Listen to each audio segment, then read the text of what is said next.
it's okay to change your mind and you still have to honor your commitments. And I think that's where we get really nervous because we're like, well, I told the world I was going to do this, so I have to do it. And it's like, but girl, it's still okay to change your mind. So I think it's kind of like, figure out how to finish what you started, but still honor what you're feeling in this season. Like what's a way for you to gracefully exit?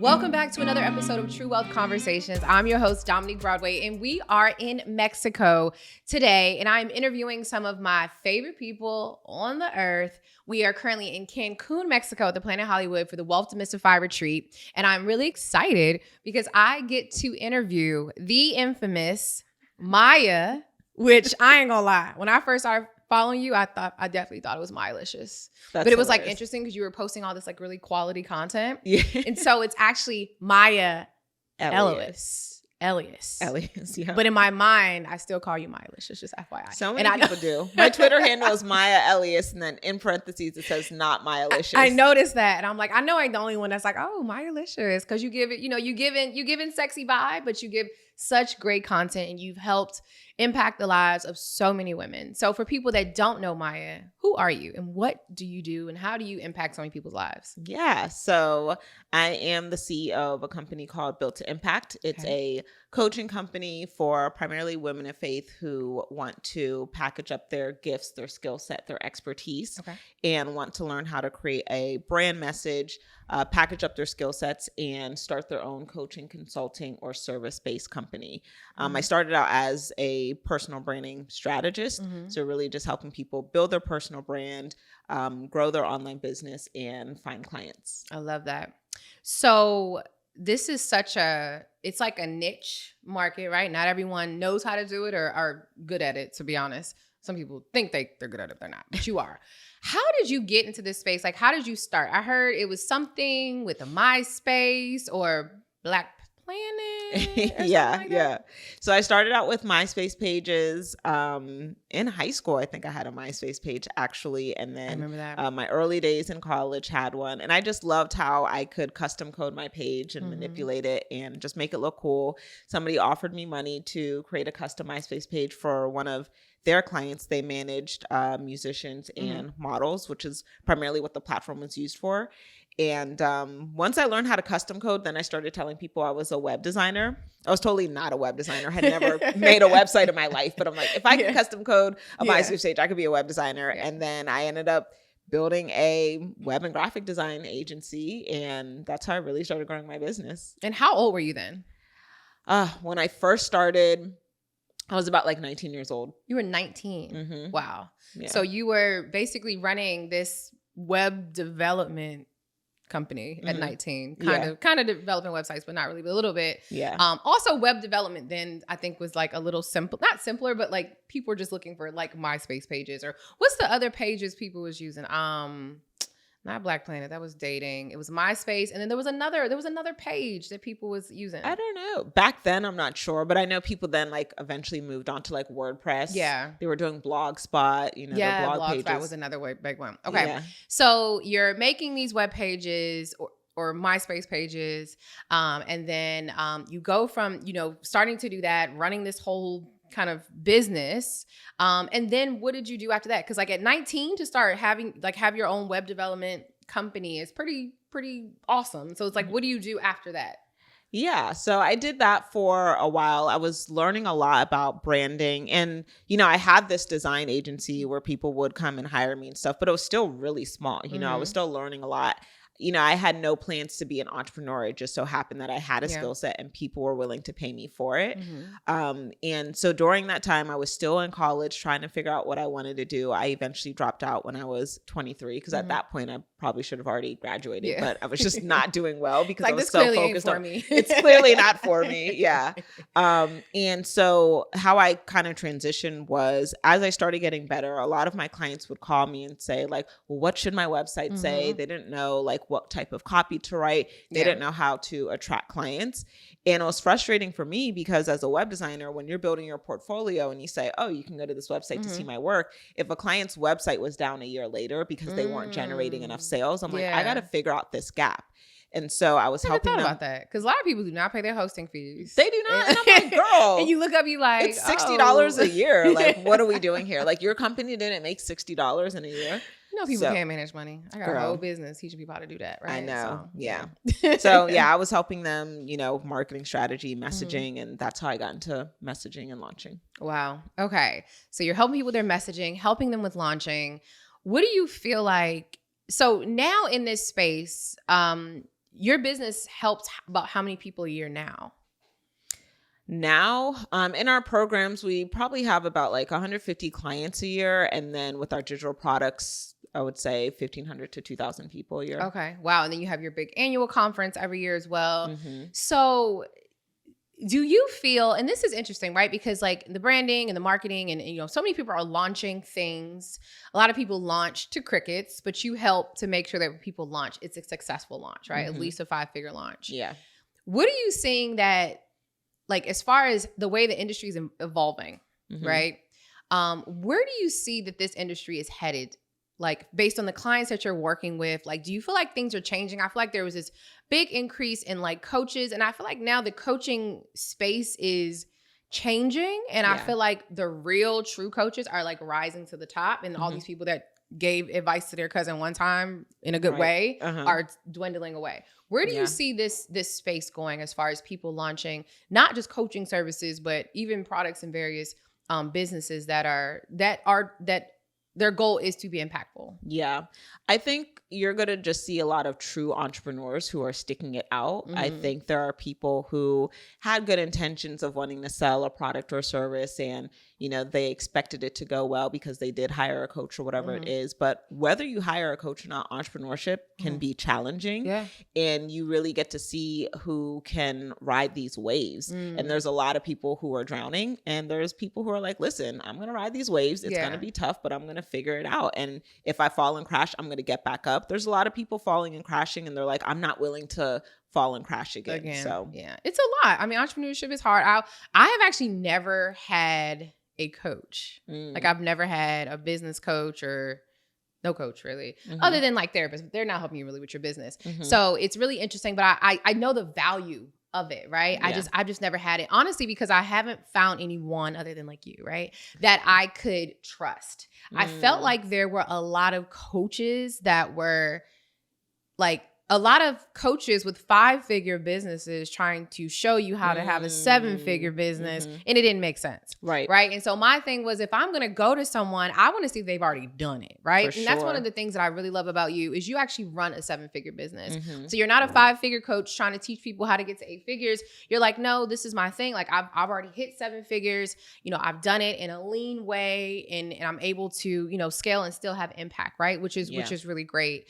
With a lot of the clients that you're working with, what do you feel like is their biggest issue? Like, that's preventing them from like starting? Because a lot of times when people come to you, they're probably like, I have this idea, right? But I don't know what to do. Do you feel like that's the biggest thing that you hear? Or how do I start? Yeah, I think it's a level of doubt, like they're not really sure. And I think they probably also just don't see enough examples of what that could look like. And that's one of the reasons why I do share my numbers so transparently. Like, I think it's really important to be able to see people that look like you who are winning, so you have a very clear example of what winning could look like for you. So I think they're just kind of like, is this possible for me? Is my story enough? Am I able to sell at higher price points? And so once we get over that mindset hurdle, we get them doing the work and they get the results, they're like, wow, I didn't know that it could happen this quickly. And so I really just like establishing that foundation of confidence in them. Okay, that's awesome. So what do you feel, what is next for you? And it's interesting because it seems like you've been doing this for a while, right? Starting kind of at 19 to now. I mean, she's not much older than 19 now. But what do you feel like is next for you? Because you obviously have been able to keep up with the changes in the industry and the changes in the space, from going from MySpace to now being able to help other women scale their business, start and scale their businesses successfully. What do you see, like, for you personally? Like, what's next for you? Like, what's that next thing that you personally want to accomplish? Yeah, I think over the past maybe year or two, I've really been trying to educate myself more on wealth and recognizing like even your business can sometimes start to feel like a 9 to 5 if you don't have a very clear plan. Yeah. So, you know, when I started my business, and I would say probably the first 7, 8, 9 years, it's like, oh my gosh, this is fun. I could do this forever. And then I'm in my 30s and it's growing and it's scaling, it's getting more challenging. And it's like, I don't want to do this forever. I don't think that I do. Or even if I do, it's like, I want to be able to have an exit plan. I want to be able to have that FU money where I could be like, if I want to throw this away tomorrow, I can. So just don't even try me today. Yeah. Yeah. So just getting more into real estate investing. I'm going to close on my first investment property probably within the next couple of weeks. So I'm excited about that. Thank you. In Atlanta?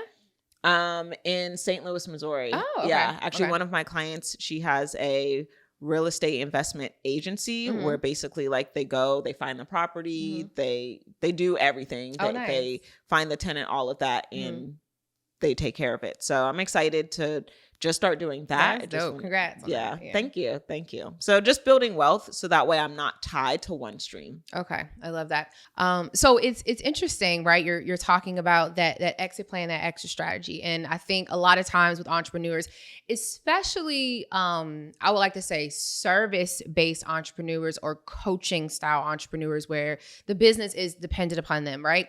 Thinking about the exit plan and exit strategy is not something that they talk about, right? But when you are raising money, investors are like, what is your exit plan? What is your exit strategy? Because that is when they have their that's when they make their money, right? When you exit, either you go public, you get acquired, or do something of that nature. So as you talk about this exit plan, it's really interesting because it's something that I've been thinking about a lot more. I joke about, hey, I got about 2 more years of being public facing and then I won't be. Yeah. But I mean that. I'm very serious. But I was actually online the other day and I saw actually, I think Arian Long, I believe her name is, from Femly, she had wrote something and I was like, whoa, this was really deep. She said that for many of us entrepreneurs, we create these businesses and they end up starting to feel like jails, right? And we've built this thing and we built this structure and we think that it's what we want, but we end up just becoming almost like slaves to this business and we don't love it as much as we used to. And you can't get out. You feel like you can't get out because you've invested so much time. Yeah. You've invested so much money. Yeah. Blood, sweat, and tears. What are your thoughts like on that specifically? Because you know, there's so many people that are looking at us right now and they're like, what are y'all talking about? I want exactly what you have, Maya, or I want exactly what you have, Dominique. Like you guys are being ungrateful. And that's not what it is, right? It's just sometimes you've created something and as we say, it's okay to pivot, right? Yeah. Is that how you feel or what are your thoughts? Yeah, I definitely think it's okay to outgrow some things that you wanted at one point, you know, like what I wanted at age 10. And when I got it, I was excited for it. And then when I was 12, I was over it because I'm not a 10-year-old anymore. You know, it's also very like men. Right? So really quickly, right? So it's funny. I remember like, you know, when you're a teenager and you're dating a guy and you're like, Mom, I'm going to marry this guy. You know, my mom's like, girl, you was not going to be thinking about him at 20. But that 16-year-old boy, I think we all had a boy at 16. It was like, this is it. This is my man for life. And you wouldn't even look twice at that man today. Yeah. And I think even some of the guys I dated at 20 or 21, even some of the guys I dated 5 years ago, I'm like, I would never again, right? Yeah. And that also comes with, like you're saying, that growth. And being okay to say, I like that then, I don't like that now. Yep. How do you feel like even within your business, anything specifically that you don't like or something that you're like, this is something that I need to get off my plate soon? Yeah. What is that for you? Let me come back to that, but I want to say, I think it's also important for people to find this healthy balance of like, it's okay to change your mind and you still have to honor your commitments. And I think that's where we get really nervous because we're like, well, I told the world I was going to do this, so I have to do it. And it's like, but girl, it's still okay to change your mind. So I think it's kind of like, figure out how to finish what you started, but still honor what you're feeling in this season. Like what's a way for you to gracefully exit? But yeah, I think for me, kind of where I saw some changes where I'm like, I don't know if I really want this. I think it's like what you said, the public facing thing. It's like, as you continue to grow as a public figure, it's almost like you start to get dehumanized. Like people start to just see you as this like blue check mark, or they see you as whatever they see you as. And it's like, girl, I'm still a human. Yeah. I'm just a human with a lot of money and a lot of followers. Catch me outside. And, right. You be ready to fight. Sometimes you be like, bruh, come fly down to Miami and say that to me. I'm saying, it's like, I'm a woman of faith, but I'm also a woman of hands. So if we really want to go there, you know what I mean? So it's like, it's hard because especially when you feel like your purpose is serving people, which I do feel like our purpose is always aligned with serving somebody else that's outside of ourselves. But it's like, when the people you serve kind of like turn on you, you're like, I'll throw this whole shit away. It's okay. I know how to launch. Yeah, I'm good. That part. So I had a interesting. Actually, a few months ago, I got mad at my students, but they weren't listening, right? And I was just like, y'all keep showing up and you keep saying this isn't working, and I was like, y'all aren't doing the work. I'm like, we can see you're showing up to the live classes, but you're not doing the courses. And I'm like, let me tell you something. I don't need to do this no more. I ain't gonna lie. I don't need to do this. So if you're not gonna be like showing up and doing the work, and yes, you're paying to be here, but I still need you to do your part. Right. Like, you can't keep showing up. It's like showing up to class and never having your homework done. Right. Right. I also had another situation, which was the year before last. And I shut down one of the highest ticket programs I had ever launched. I had launched a program, did about $3 million in sales in like a couple days to this specific program. And 2 months in, or a month and a half in, me and my partner at the time realized we just could not do it. Yeah. Like, it just, I was just about to have my second daughter. Yeah. He had gotten sick, and we just realized that we did not want to do this. And it was crazy because anyone would think you're bananas. Like, hold on. Y'all just sold $3 million of this thing. Yeah. And really in about 7 days. Yeah. And now you're telling me you're not going to do it. And so my team, we contacted everyone and said, hey, we're shutting this program down. Yep. And these are your options. You can continue with just this one piece, and this will be the set amount. Everyone else, we send back. So I'm wiring $50K back, $50K back, $50K back, $50K back, $50K back.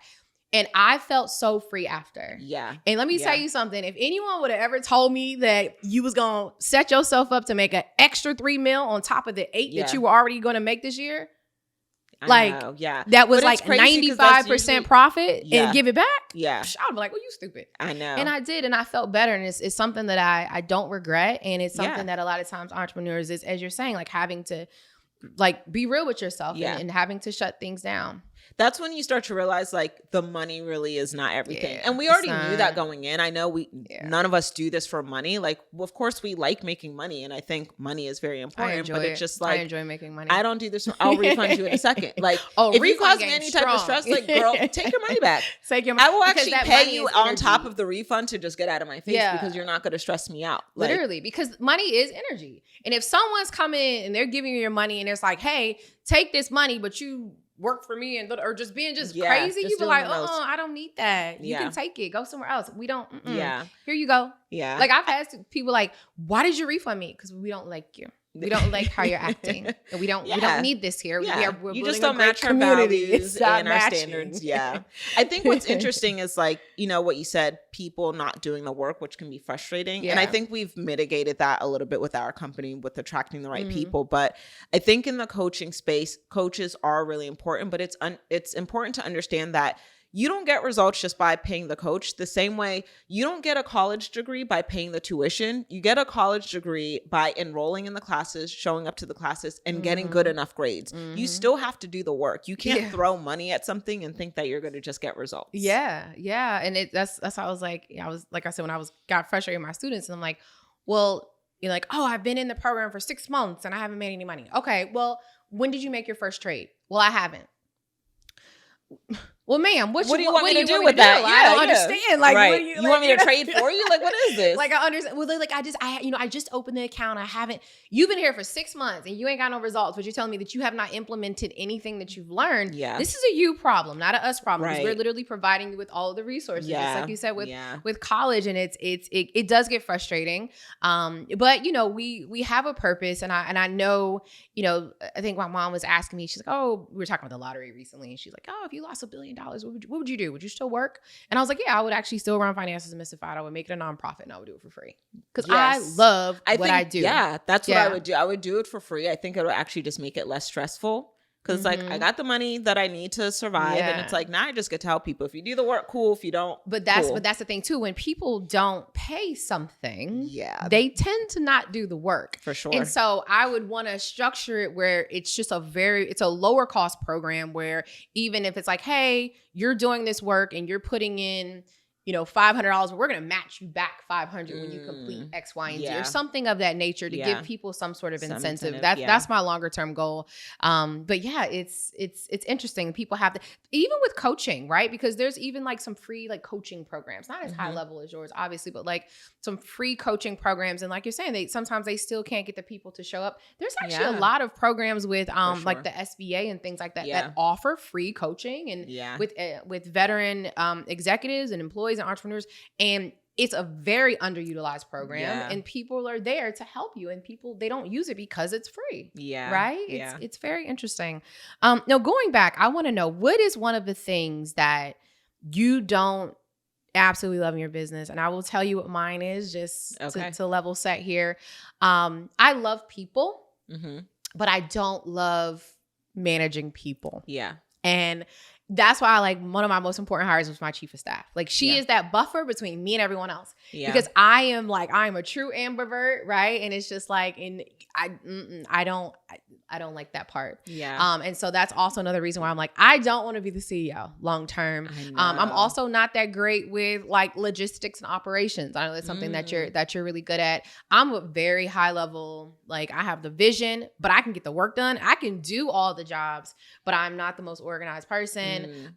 Things like that. So those are all the things that I'm like, I don't want to touch right in my business. What about you? But that would make you a good CEO. I feel like I understand that like leadership is one of the most challenging things. It's just so challenging for so many reasons. It's like, especially if you are a recovering people pleaser, you want to be liked. It can definitely be challenging because it's like, oh, I don't want to make you mad. And then it's like, girl, you're paying these people. It's like you're battling in your own mind. Like they work for you. But you know what? I don't want to overwork anyone. Right. I don't want to I'm like, oh my God, I don't want to overwhelm them. Oh my gosh. And they're like, girl, can you please give me work? Like, girl, I need hours. Like, what is going on here?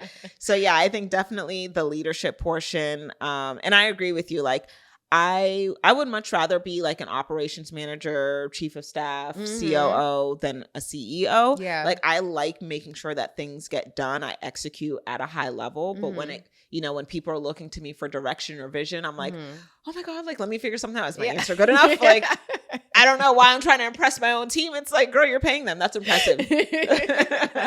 That's funny. But those are those things that like people don't realize. And also I think we were talking about this before, like just because you are the person that created the idea of the business doesn't mean you need to be the CEO. And so I think that's really important because some people just aren't that great at it. They're just, or it's not where they really shine, you know?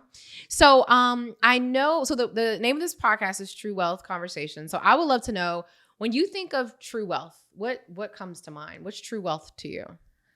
I would say true wealth is measured in time and how you can spend your time. Like I think about, if I decided to shut my business down, how much time would I have before I'm like, damn, I got to do something. I might have to apply at Target.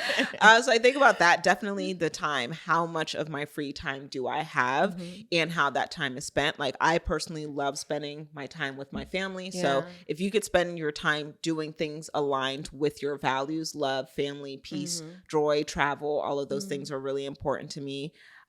So yeah, that's definitely how I think about it. So I'm like, I need to keep putting as much money in my savings, investments, my bank account, so I can create that time if I ever just need a sabbatical. Yeah, that is beautiful. I love that time. Time is so important, right? Just having that time and that freedom and that FU money, which allows you to have the time to do the things that you want to do. Well, thank you so much for joining me today for True Wealth Conversations. I will put all the links below of where to find you. Anything you want to add or anything you got coming up you want to share, anything like that? You guys can follow me on Instagram at Maya Elious, MayaElious, and reply to my stories. I love connecting with you guys in the DMs, so let's just connect on there. Send good DMs, not naughty DMs. Or else I'll fly out and find you. No, I'm just kidding. I'll pray for you. Thank you again for letting me interview you today, and let's get back to this fun in Mexico. Let's do it.